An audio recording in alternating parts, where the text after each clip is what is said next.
everybody. For our welcoming hymn, we'll be singing hymn number 188, Come, Come, whoever you are. Please sing along if you'd like.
Good morning.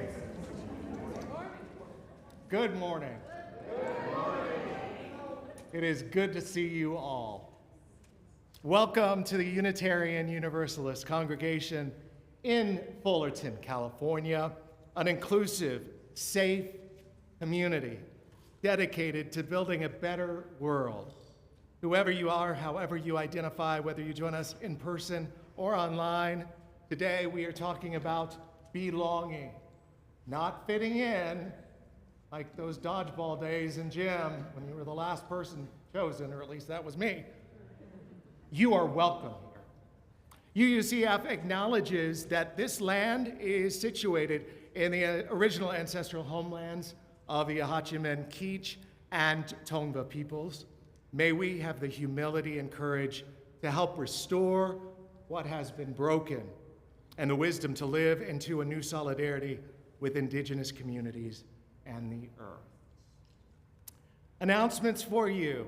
The Social Action Committee meets with Debbie Langenbacher today after the service. That's in the Chapman Lounge, 1-ish, after all the snacks and goodies. Kyra Keener will be leading guided meditation class at 1 in the choir room. Pat Mannion is putting together a health and safety team with members of UUCF and First Christian to discuss safety concerns which impact both congregations.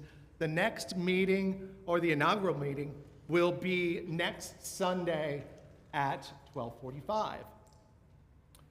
OC Pride is coming up on September 27th. Then we will have another Pride service on the 28th. We need you to sign up, to be there, to be the face of UUCF, so that we aren't the best kept secret, so that we do show that authentic love, that audacious love and welcoming that we are. So I'm not going to plead, but I am going to ask, please sign up. This is an important event, and we need you. Maybe just 2 hours to be in the booth and smile and let people know that they are loved.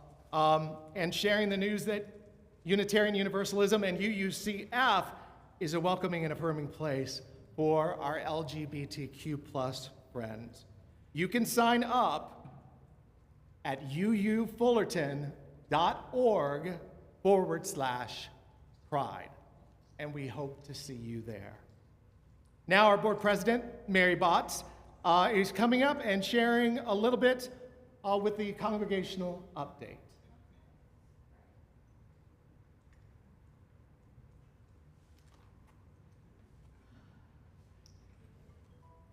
I made it. Okay, I'm not as tall as Rob by any means. Good morning. Good morning. Thank you. Okay, so we just wanted to try and give you an update on what's been going on with the board. So I'll go to the next slide. Our board meetings, all are welcome to the board meetings. We typically have the board meetings here on the first Sunday after service. However, the next 3 months, they're a little more staggered and in the evening. So just watch for the dates that are coming up. We had a lot of conflicts over the next 3 months. If you want to be on the agenda for something, please let us know a week in advance if possible. If you want to attend, but you can only attend by Zoom, please let us know at least 3 days ahead so I can have the equipment ready to go so that we can hook you in. And we are trying to get the minutes posted about a week or so after the meeting. So that should be updated soon. Let's see. These congregational updates, the board is planning on doing an update once a month. So you'll be a little bit more aware of what's going on, a little transparency there. And we just want to keep you informed. Nothing exciting may be happening, but we're going to let you know anyway. Anyway, it's going to happen usually the week after the board meeting. And then following the service, we'll have a couple of board members over in the area over there, and they can answer any questions that you might have, because we're not going to have any kind of Q&A with this part. Okay, next, new to UU. We are going to have new to UU classes every 3 to 4 months. Next slide, please. The next one is scheduled for October 19th after the service, and anyone who's never attended has priority, but we are welcome anybody that wants to refresh their knowledge about what's going on here at UUCF, and with UUs, you are welcome to come as long as we have space. So we will be doing them every 3 to 4 months. Okay, board recruitment. We are seeking 2 passionate and committed individuals to join our team. You would be a great board member if you have passion for UU values, commitment to our community, and have a time commitment that is not huge, but is definitely there. You do have to make room in your schedule. The other things we need are committee members. So we're looking for people to be on the budget committee, the stewardship committee, the personnel committee, the finance committee, and PR social media. We need to get our faces out there a lot more than what we are doing now. So if you're really savvy on social media or you are a PR person, we really want to hear from you, okay? And next is going to be service auction. Okay. Do not know yet when it's going to be, but I do know that we have a team of about 5 people that are working on it, and I'm hoping that we may get a shortened version sometime in the spring or after pledge drive and all that when things settle down, but definitely next fall. They'll be looking to do something. So keep your eyes and ears open. If you have something that you're interested in sharing, dinner, an event, a help out type of thing, a little DUI, or not DUI. DIY, right? Yeah, don't share any DUIs. We don't want to know. Okay, and just an update also on our website. I'm hoping that it will be up and running in about 2 weeks, and we're working really hard to get that all up to date. Now, it won't be totally finished, but it'll be mostly finished, and we'll take suggestions and improvements as we go along to try and make sure all the data that's on there is correct. And then the last thing, you'll see pictures up there. We have now a lot of badges, okay? And these badges are going to help people know who's doing what. So we have welcome table badges, board member badges. We've had caring listener for quite a while, and worship associate and safety team. So you're going to be able to recognize people that are doing service for our community. So I want to thank everyone who's doing that kind of stuff, and we'll give you another board update in about a month.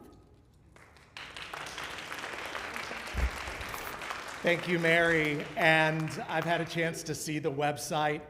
By the way, Mary has put in hours and hours and hours on this website, and it shows. It's beautiful, and we can't wait to show it to you as well. All of this, we're planting seeds, right? We're planting seeds. This is an investment to keep UUCF not only alive, but growing. So it is not the best kept secret. I'm going to continue to say that, and you're going to continue to hear it. Our caring listener this week is Mary. You can speak with her after the service if you have any concerns or would simply like someone to talk to, and all of that is confidential. We'll be sharing our joys and sorrows a little bit later in the service. If you're in the sanctuary, the pink slips are in the back. You can fill those out up to a time for all ages. And if you're joining us online, I invite you to post your joy or sorrow in the comment section. And Mary has one more thing. It wasn't on my slide, so I almost forgot. I am going to plead with you to come to the OC Pride at the Orange County Fairgrounds because it's such an important event. We need to be there. We need to be showing ourselves as a community that's accepting and wants people to come and be with us.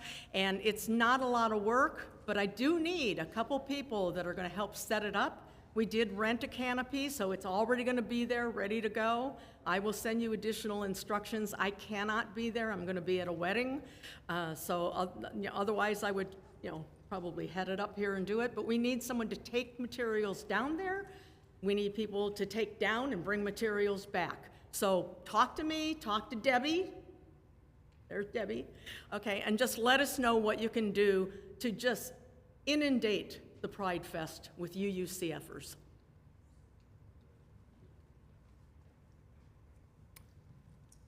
Okay, now let's take 1 or 2 minutes to greet your neighbor.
Good morning, everyone.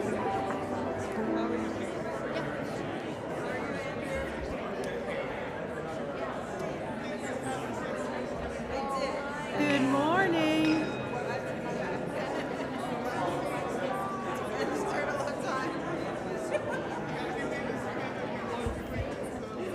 Good morning.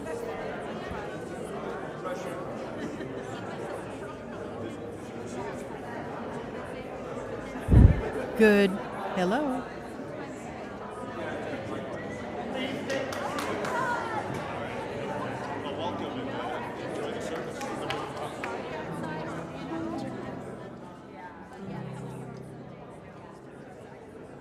Good morning, everybody. Please take your seats. And then we have Megan for some announcements. Good morning. As you know, we've started a new program that as part of worship this year, we're doing a hymn of the month.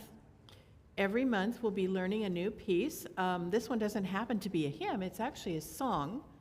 When I first came to UUF, we used to do it a lot, and I just assumed it was in our hymnal.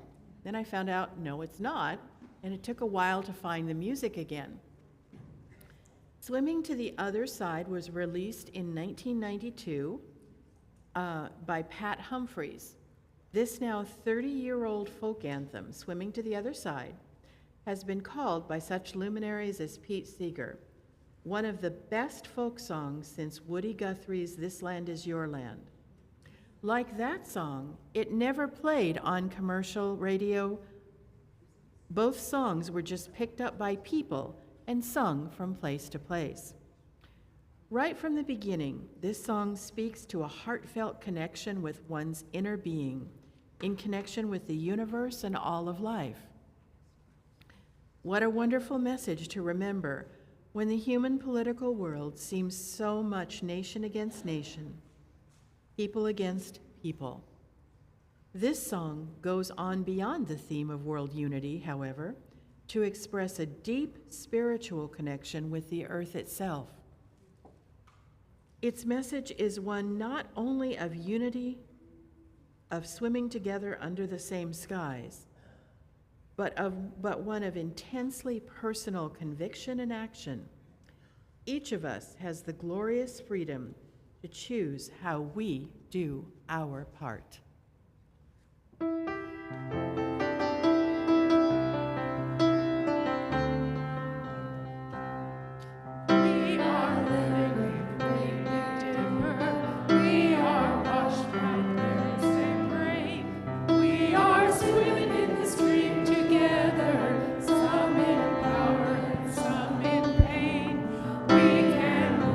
This ground we walk on, cherishing the means that we live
I now invite Linda to come up and light the chalice.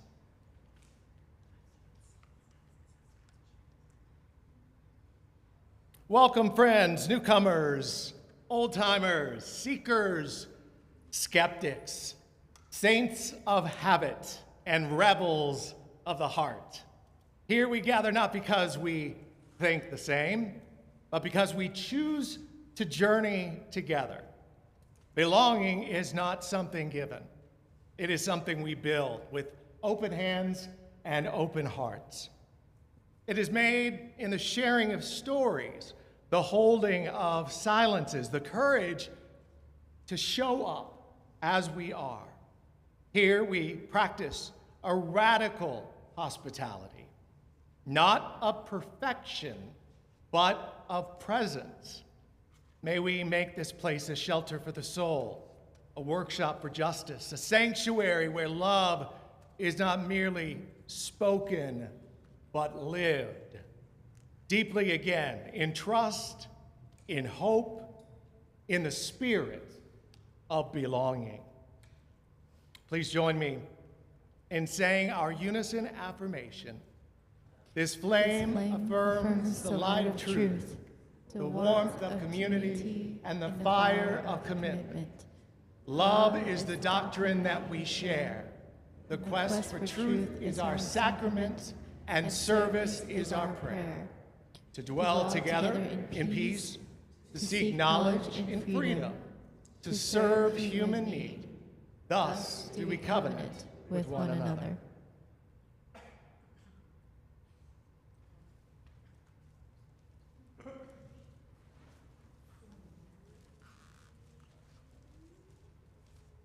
I'm trying a stool today to get a little taller for you so you can see my face. I've been told I kind of hide behind here, but I'm really just short. So it's our custom to provide donations of non-perishable food and personal care items for Pathways of Hope, a local food bank.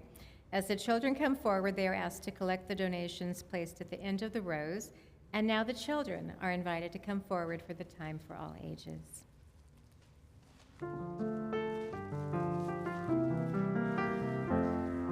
From you I receive, to you I give. Together we share, and from this we live.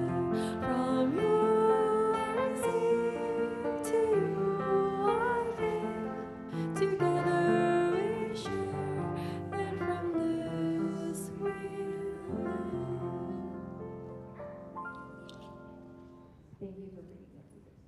Good morning, everyone. My name is Megan Watson. I am the teen coordinator here at UUCF. This is Joy Ellis, our elementary coordinator. And today I have a story for you about the original Superman. Now, there might be some older nerds in the audience who realize that there was a Superman before the one I'm about to talk about, but this is kind of the one everyone always thinks about. Did any of you guys see the Superman movie that came out this summer? Oh, it was really good, if anyone. Highly recommend. So, it was a hot, muggy morning. Christopher was not sure he really wanted to be out riding in a competition. His thoroughbred horse, Eastern Express, seemed a bit off, as if maybe he would rather be grazing in the field than doing the demanding work of running and jumping with a big, muscular man on his back.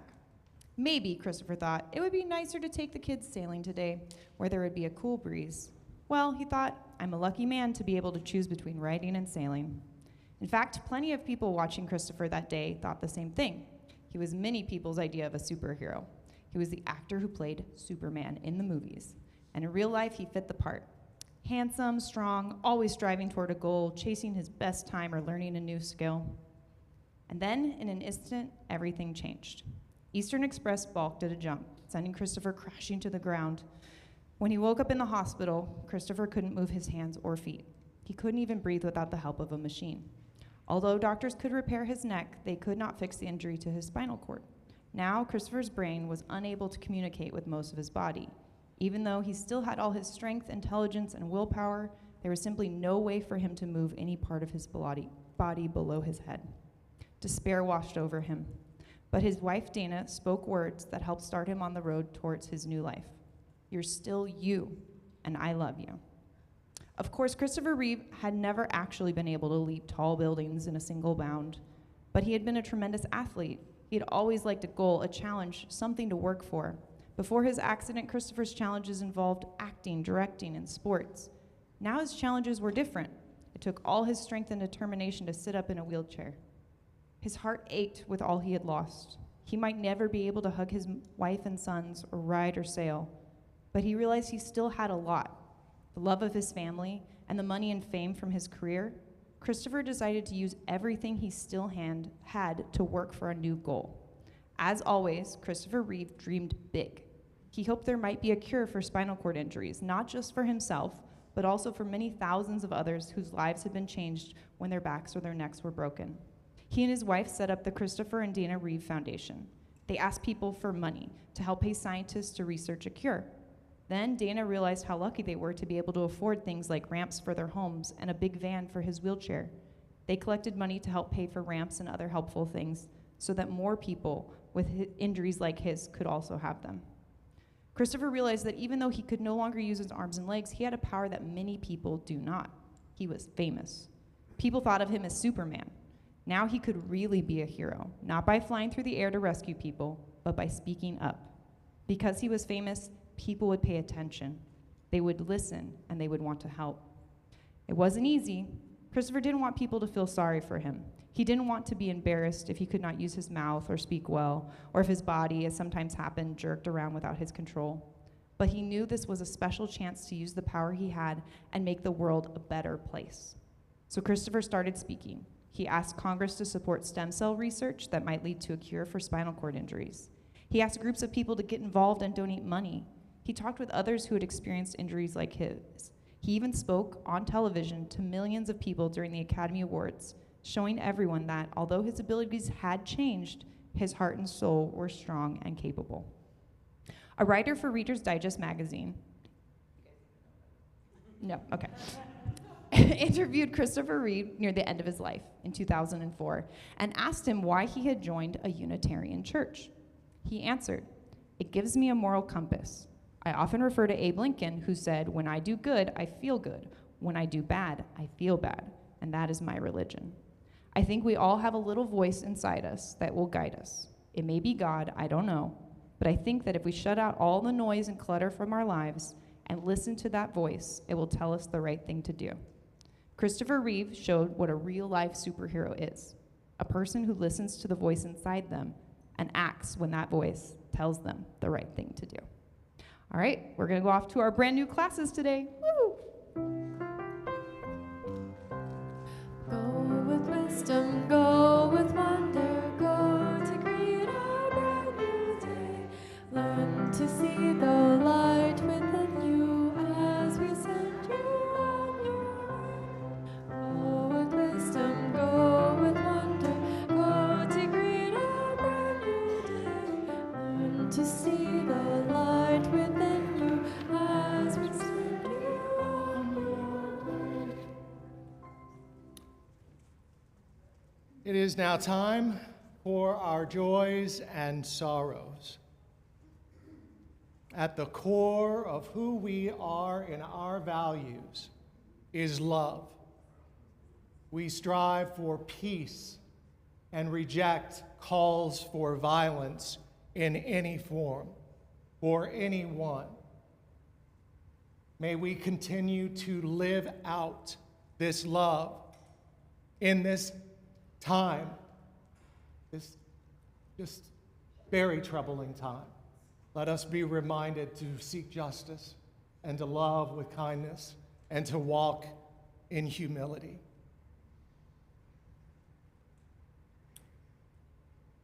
A sorrow and concern from Lois and Will Nettleshep. A good friend in New York has just had a stroke. We hope for her recovery.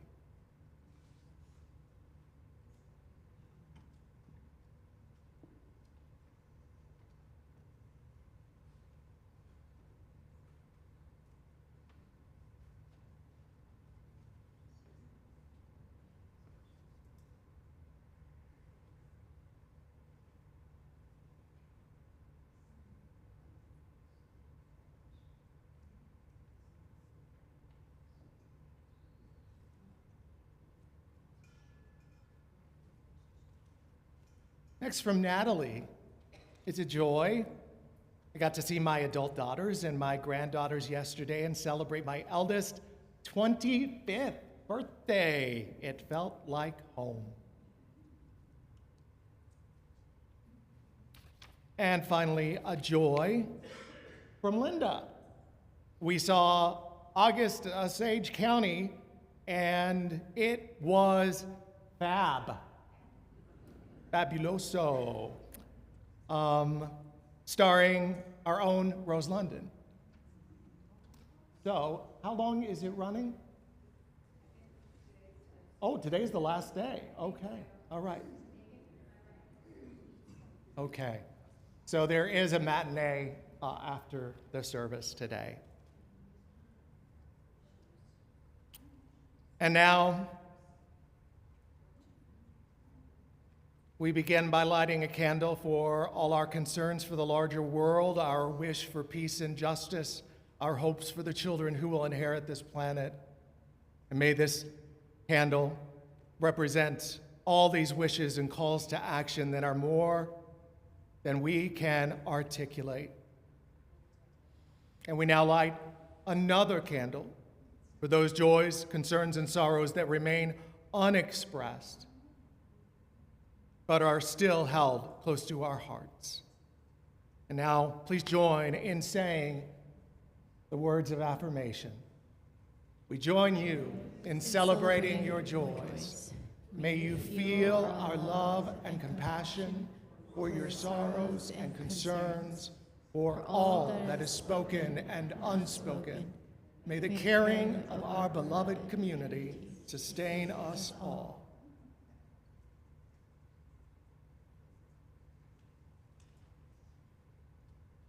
For our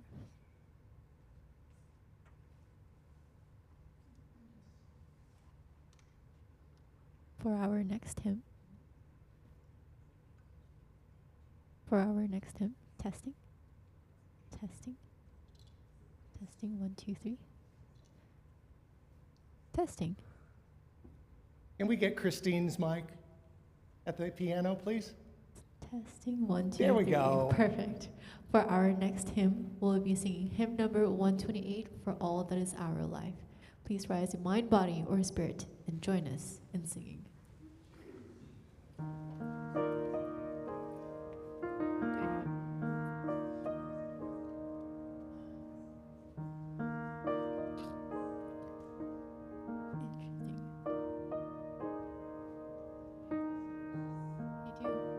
Could we have the first verse?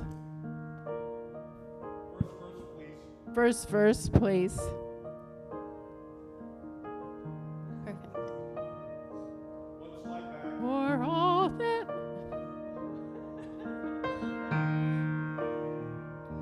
Now, for all that is our life, we sing our thanks and praise. For all life is a gift which we are going to use to build the common good and make our own days glad. For needs which others serve, for services we give, for work and its rewards, for hours of rest and love, we come with praise and thanks. Oh, that is our life. For sorrow we must bear, for failures, pain, and loss, for each new thing we learn, for fearful hours that pass, we come with praise and thanks. For all that is our life, for all that is our life, we sing our thanks and praise. For all life is a gift which we how to use to build the common good and make our own days glad.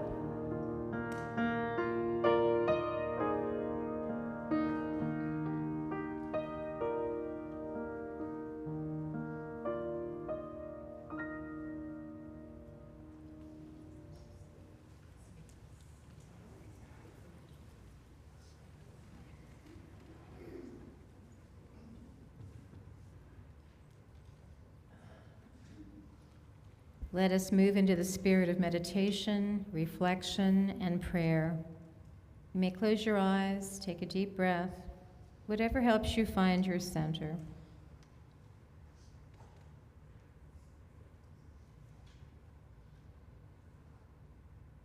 Sometimes I feel it, the green fuse that ignites us, the wild thrum that unites us, an inner hum that reminds us of our shared community.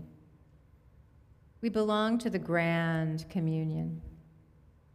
We are the dust that hopes, the dust that dances in the light with all other dust. Let us now share a minute of silence.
Covenant lies at the heart of Unitarian Universalist theology, not as a contract of beliefs, but as a shared promise about how we will be together, rooted in our congregation's heritage and continually evolving. Covenant invites us to shift our focus from what we believe to how we live in relationship. It is a spiritual practice that makes belonging possible, not through sameness, but through commitment accountability, and repair.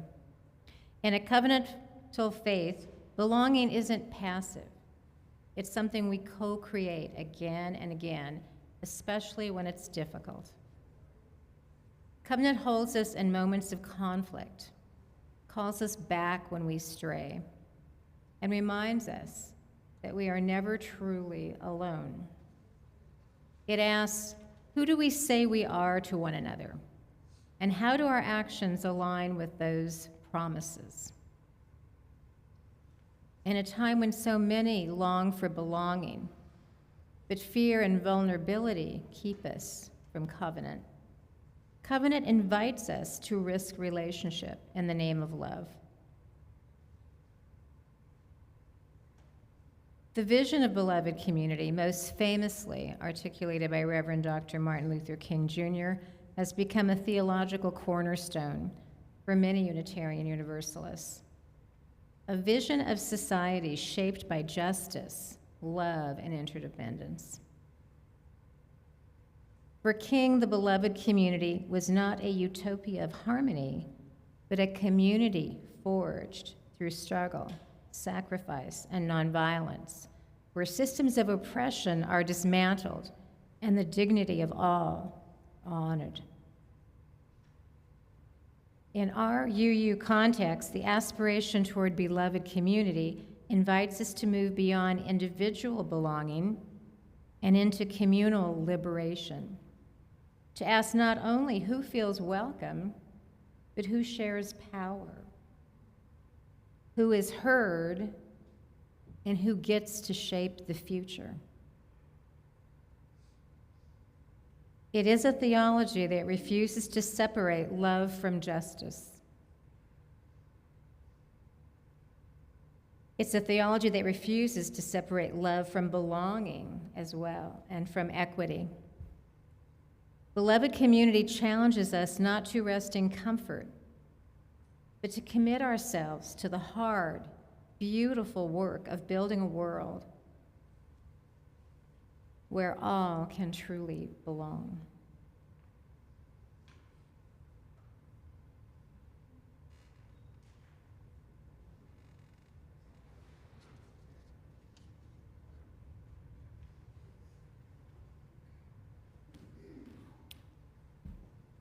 We all long for it. It's something at the very core of what it means to be human. Belonging. Brene Brown, who has researched vulnerability and connection for decades, makes a crucial distinction between fitting in and belonging. She says fitting in is about assessing a situation and becoming who you need to be in order to be accepted. Belonging, on the other hand, doesn't require us to change who we are. It requires us to be who we are. Think about that. Fitting in asks us to trim off the parts of ourselves that don't match the room or the society or the church that we're in. Belonging invites us to bring our whole, authentic, imperfect selves. And if we're honest, even in religious communities, it's easy to create spaces where people feel pressure to fit in rather than just belong. But the spiritual life requires more. We lost an amazing man last year. Sociologist and minister Tony Campolo, who once told a story, it's my favorite story, that has stuck with me and with people all over the world. And I'm going to share with you this story word for word to do him honor. It's called The Kingdom of God is a Party. Anybody heard this before? Goody. Okay. It's a story that illustrates belonging in the most unexpected way, belonging for someone who had been told her whole life that she didn't fit in anywhere. Tony Campolo was sitting in a greasy diner in Hawaii, and this is what he says. As I sat there munching on my donut and sipping my coffee at 3:30 in the morning, the door of the diner suddenly swung open, and to my discomfort, in marched 8 or 9 provocative and boisterous prostitutes. It was a small place, and they sat on either side of me. Their talk was loud and crude. I felt completely out of place and was just about to make my getaway when I overheard the woman beside me say, "Tomorrow's my birthday. I'm gonna be 39. Her friend responded in a nasty tone, "So what do you want from me? A birthday party? What do you want? You want me to go get a cake and we all sing happy birthday?" "Come on," said the woman sitting next to me. Why do you have to be so mean? I was telling you, that's all. Why do you have to put me down? I was just telling you it was my birthday. I don't want anything from you. I mean, why should you give me a birthday party?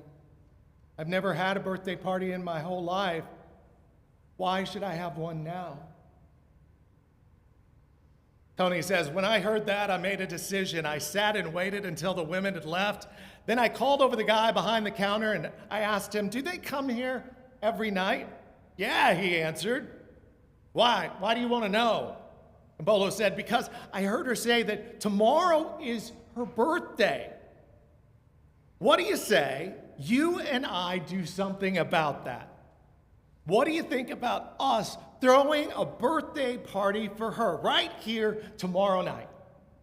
A cute smile slowly crossed his chubby cheeks, and he answered with measured delight, "That's great. I like it. That's a great idea." Calling to his wife, who did the cooking in the back room, he shouted, "Hey, come here. This guy's got a great idea. Tomorrow is Agnes's birthday. This guy wants to go in with him and throw a birthday party for her right here tomorrow." At 2:30 a.m. next morning, Tony writes, "I was back at the diner. I had picked up some crepe paper decorations at the store and made a sign of big pieces of cardboard that read, 'Happy birthday, Agnes.' I decorated the diner from one end to the other. I had that diner looking good. The woman who did the cooking must have gotten the word out on the street, because by 3:15, every prostitute in Honolulu was in the place. It was wall-to-wall prostitutes and me. At 3:30, on the dot, the door of the diner swung open, and in came Agnes and her friend. I had everybody ready. After all, I was kind of the MC of the affair, and when they came in, we all screamed, "Happy birthday, Agnes!" Never have I seen a person so flabbergasted, so stunned, so shaken. Her mouth fell open, her legs seemed to buckle a bit. Her friend grabbed her arm to study her. As she was led to sit in on one of the stools along the counter, we all sang happy birthday to her. As we came to the end of our singing with "Happy birthday, dear Agnes, happy birthday to you," her eyes moistened. Then, when the birthday cake with all the candles on it was carried out, she lost it and just openly cried. Harry, the owner of the diner, grumbled, "Blow out the candles, Agnes. Come on, blow out the candles. If you don't blow out the candles, I'm going to have to blow them out for you." And after an endless few seconds, he did. Then he handed her a knife and told her, "Cut the cake, Agnes. Yo, Agnes, we all want some cake." Agnes looked down at the cake. Then, without taking her eyes off it, she slowly and softly said, "Look, Harry, is it all right with you if, is it okay if I want to ask, is it okay if I keep the cake a while? Is it all right if we don't eat it right away?" Harry shrugged and answered, "Sure, it's okay. If you want to keep the cake, keep the cake. Take it home if you want to." "Can I?" she asked. Then looking at me, she said, "I live just down the street a couple of doors. I want to take the cake home, okay? I'll be right back, honest." She got off the stool, picked up the cake, and carrying it like it was the Holy Grail, walked slowly toward the door. As we all just stood there motionless, she left. When the door closed, there was a stunned silence in the place. Not knowing what else to do, I broke the silence by saying, "What do you say we pray?" Looking back on it now, it seems more strange for a sociologist to be leading a prayer meeting with a bunch of prostitutes in a diner in Honolulu at 3:30 in the morning, but then it just felt like the right thing to do.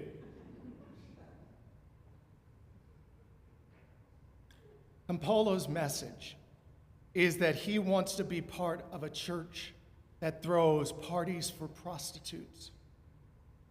His message left audiences baffled because that's not how they viewed religion.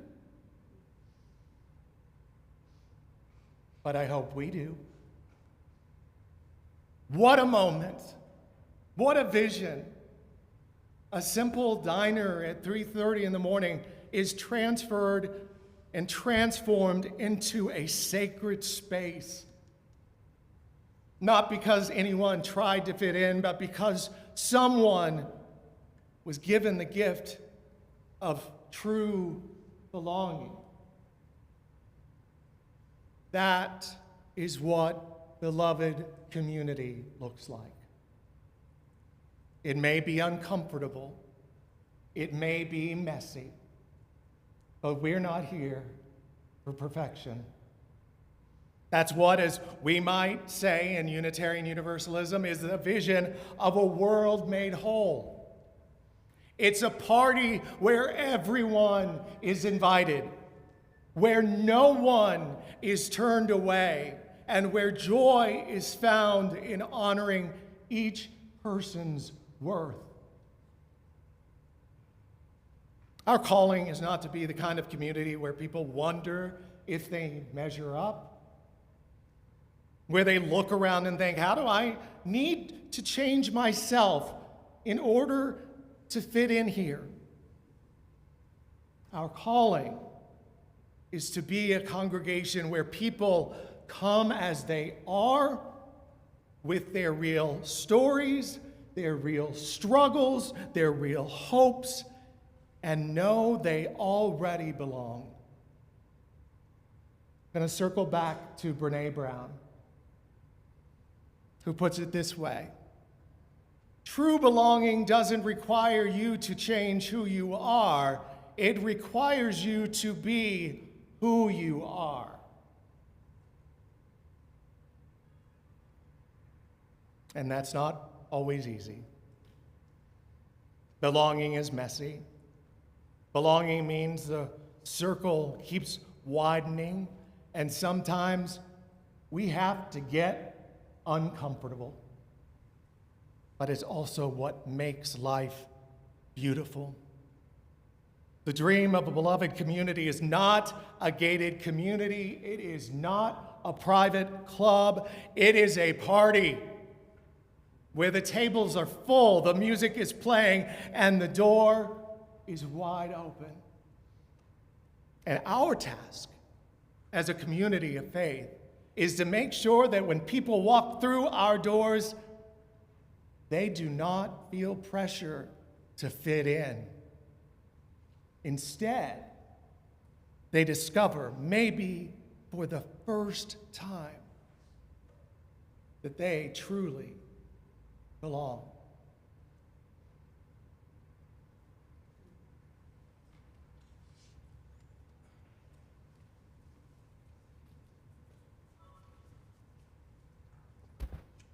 At UCF, we embrace the possibility of a world filled with peace, acceptance, justice, love, and joy. By our financial commitment, we help this congregation, through its maintenance, mission, and ministries, make those possibilities real in a challenging world. A basket is being brought around the sanctuary, and there are payment options on the screen. Whatever you are able to give is received with much gratitude. We thank you for your commitment and generosity.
Did that sermon make you uncomfortable?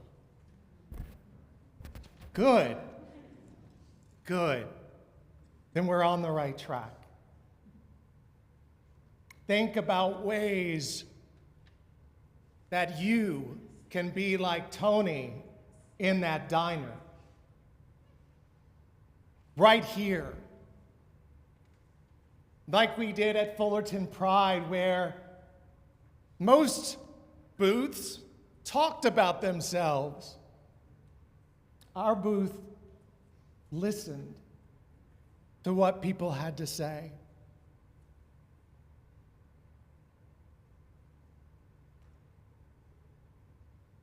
The world chips away at us, expecting us to be like them. When we do that, we are othering a whole section.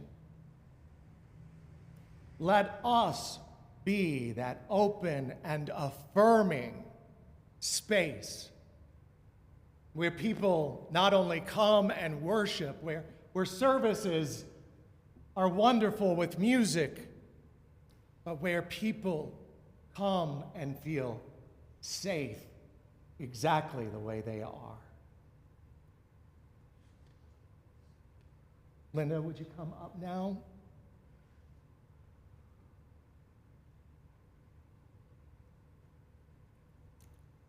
We now extinguish this chalice, but not the light of truth, the warmth of community, or the fire of commitment. These we carry in our hearts wherever we may go. And so we say together, Amen, Shalom, Salam, Namaste, and blessed be.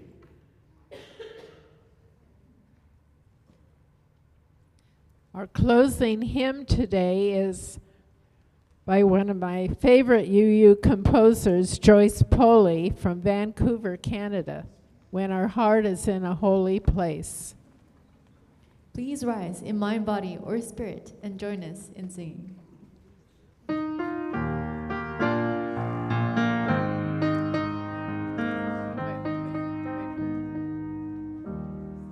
Could we have the first slide, please?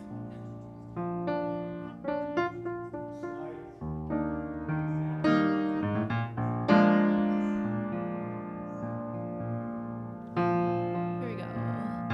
When our heart is in a holy place, when our heart is in a holy place, we are blessed with love and amazing grace.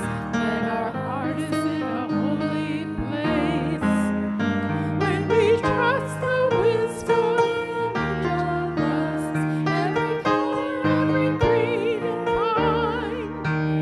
And we see our faces in each other's eyes. Then our heart is in a holy place. Then our heart is in a holy place. Then our heart is in a holy place. We are blessed with love and amazing grace. When our heart is in a holy place. When we trust the wisdom in each of us, every color, every creed and kind, and we see our faces in each other's eyes, then our heart is in a holy place. Our heart is in a holy place. Our heart is in a holy place. We are blessed with love in our holy place.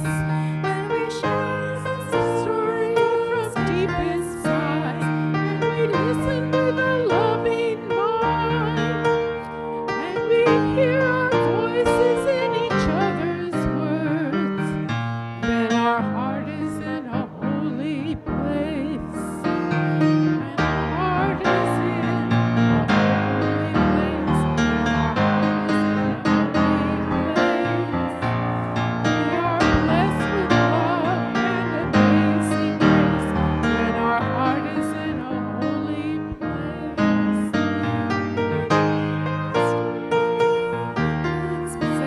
And the God of our hearts stirs within, and we feel the power of each other's faith. Then our heart is in a holy place. Holy, holy place. Our heart is in a holy place.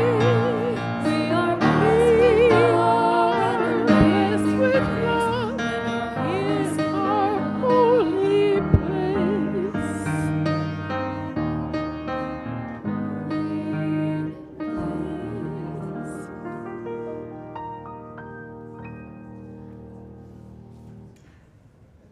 Please join us for our social hour.